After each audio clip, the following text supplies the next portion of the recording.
ایک صحابی تھے، وہ فرماتے میرے گھر میں بڑی غربت آ گئی اور ساتھ یہ ہوا کہ میرا بیٹا بھی کفار نے قید کر لیا، تو میں بڑا پریشان ہو کے حضور کی بارگاہ میں حاضر ہوا۔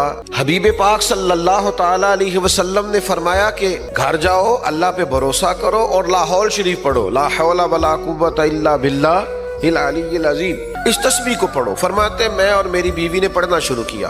فرماتے ہم پڑھ رہے تھے، بھروسہ اللہ پہ تھا۔ دروازے پہ دستک ہوئی، باہر گئے تو اللہ نے فضل کیا، بیٹا دروازے پر موجود اور اکیلا نہیں آیا، 400 بکریاں بھی ساتھ لایا۔ تو اس سے پوچھا بھئی یہ کہاں سے آئیں؟ تو وہ کہنے لگے جہاں مجھے باندھ رکھا تھا انہوں نے، وہ لوگ سو گئے تھے، میں نے تھوڑی جدوجہد کی، میرے ہاتھ کھل گئے، باہر نکلا تو یہ بکریاں تھیں، میں 7 بکریاں بھی لے آیا۔ تو کہنے لگے ان کے والد چلو حضور کی بارگاہ میں جا کے پوچھتے ہیں کہ یہ ہمارے لیے جائز بھی ہے کہ ناجائز ہے۔ اگر تو حضور سے جا کے پوچھا تو محبوب فرمانے لگے یہ سارا میرے رب نے تیرے لیے بندوبست فرمایا۔